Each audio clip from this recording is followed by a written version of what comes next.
பசங்களா, welcome back.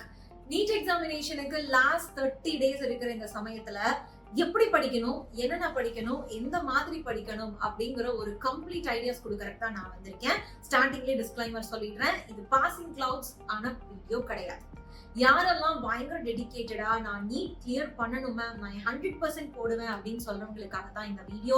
So நீங்க அந்த டெடிகேட்டட் பர்சனா இருக்கீங்க அப்படின்னா மறக்காம கமெண்ட் செக்ஷன்ல no matter what NEET 2025 is mine அப்படிங்கறத போட்டுருங்க.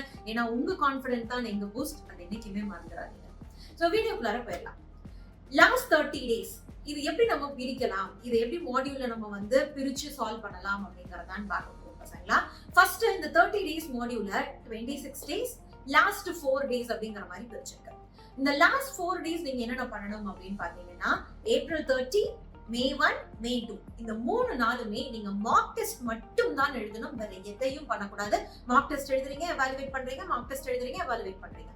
அடுத்தது May 3 அப்படிங்கிறது உங்களோட self time. Okay, so last 24 hours அப்படிங்கிறது நீங்க என்ன நினைக்கிறீங்க, நீங்க உங்க ப்ரிப்பரேஷன் எப்படி பூஸ்ட் பண்ணிக்கிறீங்க அப்படிங்கிற ஒரு செல்ஃப் டைம் ஆக இருக்கணும் அப்படிங்கறதுக்காக May 3 வந்து அவாய்ட் பண்ணியாச்சு. அது உங்க கையில இருக்கு.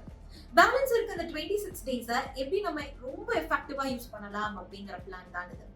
ஓகே, சோ லெட்ஸ் see எப்படி நம்ம ஒரு நாளை பிரிச்சிருக்கோம் அப்படிங்கறத பார்க்கலாம். ஃபர்ஸ்ட், ஒரு நாளைக்கு 24 மணி நேரம்.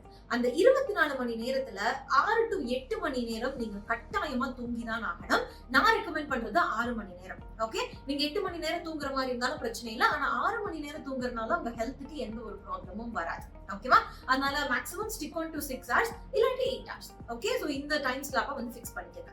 அடுத்தது, நீங்க சாப்பிடுறதுக்கு, குளிக்கிறதுக்கு, உங்களை செல்ஃப் கேர் பண்ணிக்கிறதுக்கு இதுக்கெல்லாம் 2 மணி நேரம் தேவைப்படும் எப்படி இருந்தாலும். ஓகே, அப்ப 8 to 10 மணி நேரம் இதுல முடிஞ்சிருச்சு. அப்ப பேலன்ஸ் ஒரு நாள்ல 14 to 16 மணி நேரம் உங்க கையில இருக்கும். அண்ட் பிலீவ் மீ, இந்த 14 to 14 மணி நேரம் உங்களோட நீட் ப்ரிப்பரேஷனுக்கு ரொம்பவே அதிகமான டைம். நீங்க ஸ்லோ லேர்னரா இருங்க, ரொம்ப வந்து ஃபாஸ்ட் லேர்னரா இருங்க, டசன்ட் மேட்டர். ஆனா இந்த 14 to 16 மணி நேரம்ங்கிறது ரொம்பவே எஃபெக்டிவ். சோ இந்த 14 மணி நேரத்தை எப்படி நம்ம ஒவ்வொரு சப்ஜெக்ட்டுக்கும் டோட்டல் சிலபஸ் கவர் பண்றதுக்கு யூஸ் பண்ணலாம் அப்படிங்கறதையும் நான் சொல்லி தரேன். அதுக்கு முன்னாடி யாரெல்லாம் இன்னும் நம்ம சேனலை சப்ஸ்கிரைப் பண்ணலையோ சேனலை சப்ஸ்கிரைப் பண்ணிடுங்க. அண்ட் வீடியோவை வந்து உங்க ஃப்ரெண்ட்ஸுக்கு ஷேர் பண்ணிட்டு செஷனை லைக் பண்ணிடுங்க பசங்களா. Let's move on. அந்த 14 மணி நேரத்தை நம்ம எப்படி வந்து எஃபெக்டிவா எடுத்துட்டு போலாம்னு பாத்தீங்கன்னா, பிசிக்ஸ், கெமிஸ்ட்ரி, பாட்னி, ஜூ அப்படின்னு பிரிச்சுக்கோங்க. இதுக்கு நான் ஒரு ரூல் வச்சிருக்கேன். அது என்ன ரூல் அப்படின்னா 2-4-2-3 ரூல் தான். எஸ், சோ பிசிக்ஸ் அண்ட் கெமிஸ்ட்ரிக்கு 4 hours each, and botany and ஜூக்கு 3 hours ஈச் அப்படிங்கிற மாதிரி ஸ்ப்ளிட் பண்ணிக்கோங்க. அப்ப அந்த 4 hoursல நான் என்னென்ன மேம் பண்ணணும் அப்படின்னு கேட்டீங்கன்னா, சோ 4 hours பிளான் என்ன அப்படிங்கறத இப்ப சொல்லிடுறேன். 4 hoursல நீங்க ஃபர்ஸ்ட் ஒரு 1 hour, ஒரு 1.5 hours என்ன பண்ணணும் அப்படின்னா, ஒரு யூனிட் எடுத்து வச்சு அதை படிக்க ஆரம்பிக்கணும். அந்த யூனிட்டை படிக்க ஆரம்பிச்சு அதுக்கான ஃபார்முலாஸ், கிராஃப்ஸ் இது எல்லாமே சைட்ல ஒரு நோட்ல நீங்க எழுதணும், உங்களுக்கு புரியற மாதிரி. அதை வச்சுட்டு அடுத்த 1 மணி நேரத்துல இருந்து 1.5 மணி நேரம் நீங்க நியூமரிக்கல் சால்வ் பண்ணணும். மினிமம் 50 questions அப்படிங்கிற டார்கெட்டை ஃபிக்ஸ் பண்ணிக்கங்க. ஓகே, ஒவ்வொரு நாளும் ஒவ்வொரு சப்ஜெக்ட்லயும் மினிமம் 50 questions நீங்க சால்வ் பண்ணலாம்.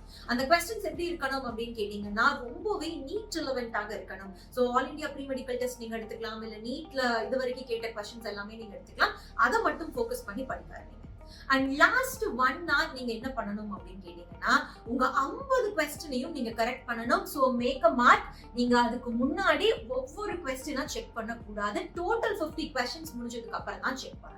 ஓகே, சோ 50 questions முடிஞ்சதுக்கு அப்புறம் நீங்க செக் பண்ணி எங்க எல்லாம் எரர் பண்ணிருக்கீங்க அப்படிங்கறத ரவுண்ட் பண்ணி சைடுல எரர் நோட்டை மென்ஷன் பண்ணுங்க. ஓகே, ஏன்னா May 3 அன்னைக்கு நீங்க மேக் பண்ண மெட்டீரியல் அது போக இந்த எரர் நோட்ஸ் படிக்கிறதுனால உங்களோட கான்ஃபிடன்ஸ் இன்னும் மெச்சாகும், எரர்ஸ் கம்மி பண்ண முடியும். அப்போ பிசிக்ஸ் அப்படின்னாலும், கெமிஸ்ட்ரி அப்படின்னாலும், பாட்னி, ஜூ அப்படின்னாலுமே இதுதான் உங்க பிளானாக இருக்கணும். அந்த 4 hours 3 hours கேத்தாப்ல நீங்க பிரிச்சுக்கலாம்.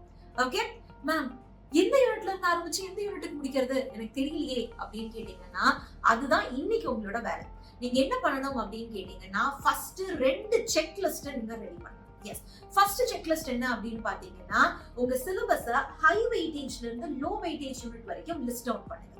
ஓகே, அண்ட் இது ஒரு செக் லிஸ்டா இருக்கட்டும். செகண்ட் செக் லிஸ்ட் என்னன்னா, எந்தெந்த யூனிட்ல அதிகமான கான்செப்ட்ஸ் கேட்டிருக்காங்க, ஒரே கான்செப்ட் நிறைய வருஷங்கள் கேட்டிருப்பாங்க. ஃபார் எக்ஸாம்பிள் டார்க் எடுத்துக்கிட்டீங்கன்னா நிறைய வருஷங்கள் கேட்டிருப்பாங்க, டைபோல் எடுத்துக்கிட்டீங்கன்னா எல்லா வருஷமுமே கேட்டிருப்பாங்க. அப்ப ஹை வெயிட்டேஜ் டாபிக்கா அந்த யூனிட்ஸ்ல இருந்து தனியா பிரிச்சு எழுதுங்க. ஏன்னா பண்டிலா பாக்குறப்ப உங்களுக்கு ரொம்ப பயமா இருக்கும் பசங்களா, கான்ஃபிடன்ட் குறைஞ்சிடும். ஆனா டாபிக் வைஸ் படிக்கிறப்ப, ஏன்னா டார்க் எடுத்துக்கிட்டீங்கன்னா 2 ஃபார்முலா தான், அதை நம்ம எப்படி யூஸ் பண்றோமோ அதுக்கு ஒரு 4-5 क्वेश्चन சால்வ் பண்றப்ப you will be understanding that, right? அப்ப ரொம்பவே என்ன பண்ணுங்க அப்படின்னா minuscule part of your syllabus அதை பிரிச்சுக்கணும். Okay, so important topics tick பண்ணி என்ன பண்ணுங்க, அந்த 1 hourல நீங்க ஒவ்வொரு சப்ஜெக்ட்டுக்கும் ப்ரிப்பேர் பண்ண ஆரம்பிங்க. அண்ட் ரிமெம்பர், மேம் என்னால ஒரு நாள்ல அதை முடிக்க முடியல அப்படின்னா நான் பயந்துக்கணுமா, நான் லாய்க்கு இல்லையா அப்படிங்கிற மாதிரிலாம் கேட்காதீங்க பசங்களா. பிகாஸ் எல்லா நாளுமே ஒரு கமா தான், which means அதோட தொடக்கம் அடுத்த நாளாகவும் இருக்கலாம், ரைட்? அப்ப முடிக்க முடியல அப்படின்னா கவலைப்படாதீங்க, அடுத்த நாள் அதை ப்ரொலாங் பண்ணி அதுக்கேத்தாப்புல உங்களோட ஸ்கெட்யூல்ஸை நீங்க ஆல்டர் பண்ணலாம், ரைட்? இது நான் சும்மா அப்படியே ரோட்ல ரேண்டமா இருக்கிற ஒரு கான்செப்ட் எடுத்துட்டு சொல்றது இல்ல. ஆல்ரெடி நீட் ஆஸ்பிரன்ட்ஸ் இந்த டெக்னிக் யூஸ் பண்ணி சூப்பரா ஸ்கோர் பண்ணி ஒரு காலேஜ்ல போய் ஜாயின் பண்ணிருக்காங்க பசங்களா. அதனால பிலீவ் மீ 100% இது ஒர்க் ஆகும். ஸோ இந்த பேட்டர்ன்ல நீங்க படிச்சீங்க அப்படின்னா நீட் ப்ரிப்பரேஷன் ரொம்ப ஈஸியா இருக்கும். அப்ப ஒரு கால்குலேஷன் பண்ணி பாருங்களேன், ஒரு நாளைக்கு ஒரு சப்ஜெக்ட்டுக்கு 50 கொஸ்டின், கரெக்டா? அப்ப 24 நாளுக்கு எவ்வளவு ஆகும், 26 நாளுக்கு எவ்வளவு ஆகும்? 5200 questions நீங்க அசால்ட்டா சால்வ் பண்ணிருப்பீங்க. அண்ட் அதோட எரர்ஸ் நீங்க தெரிஞ்சுக்கிட்டு இருப்பீங்க. அப்ப 5200 questions அப்படின்னா 5200 மாடல்ஸ் அண்ட் டைப், ரைட்? அப்ப அவ்வளவு டைப்ல இருந்து அவ்வளவு மாடல்ஸ்ல இருந்து ஒரு क्वेश्चन ஒரு கான்செப்ட் கேட்காமயா போயிருவாங்க? கண்டிப்பா கேட்பாங்க பசங்களா. பிகாஸ் நீட் क्वेश्चन வானத்துல இருந்து குதிக்கிறது இல்ல, ஆல்ரெடி இருக்க क्वेश्चंस மானே தேனே பொன்மானே மாத்தி தான் உங்களுக்கு கொடுக்குறாங்க. அதனால ரொம்ப கான்ஃபிடென்ட்டா ப்ரிப்பேர் பண்ணுங்க பசங்களா. நம்ம சேனல்லயே நிறைய செஷன்ஸ் வர போகுது அண்ட் நம்ம கிட்ட நிறைய மெட்டீரியல்ஸ் அவைலபிளா இருக்கு. எனக்கு மெட்டீரியல்ஸ் எடுக்கிற டைம் இல்ல அப்படின்னா you people can go for mind maps. அதுக்கப்புறம் நம்ம கிட்டே PYQ புக்ஸ் இருக்கு. நீங்க இதெல்லாமே நம்ம கிட்டே இருக்கு. You people if you want you people can have it. Okay, link எல்லாமே டிஸ்கிரிப்ஷன் பாக்ஸ்ல இருக்கு பசங்களா. கான்டாக்ட் நம்பர்ஸும் டிஸ்கிரிப்ஷன் பாக்ஸ்ல இருக்கு. எந்த ஒரு ஹெல்ப்பும் இல்லாம கிளியர் பண்ற பசங்களும் இந்த உலகத்துல இருக்கதா செய்யறாங்க. அதே மாதிரி எல்லா ஹெல்ப்பையும் பண்றதுக்கு நாங்க ரெடியா இருக்கோம். அதை கிராஸ்ப் பண்ணி நீங்க என்ன பண்ணணும், உங்க ஸ்கோரை பூஸ்ட் பண்ணிக்கங்க. ஓகே, இந்த வீடியோ உங்களுக்கு ரொம்பவே இன்ஃபர்மேட்டிவா இருந்திருக்கும்னு நினைக்கிறேன். இதே மாதிரி இன்னொரு வீடியோல நான் உங்களை சந்திக்கிறேன் பசங்களா. Until then, this is me, your Shobhi ma'am. You people know when Shobhi ma'am is here, no fear, right? And மறக்காம no matter what NEET 2025 is mine அப்படிங்கறத கமெண்ட் செக்ஷன்ல போட்டுருங்க. ஏன்னா உங்களோட இன்ட்ரெஸ்ட் கான்ஃபிடன்ஸ் தான் எங்களோட பூஸ்ட் பசங்க. All the very best and future டாக்டர்ஸ்ல இருந்து டாக்டரா ஷிஃப்ட் பண்றதுக்கு wishing you all the best. ஓகே, நாங்க இருக்கோம், நீங்க ப்ரிப்பேர் பண்ண ஆரம்பிங்க.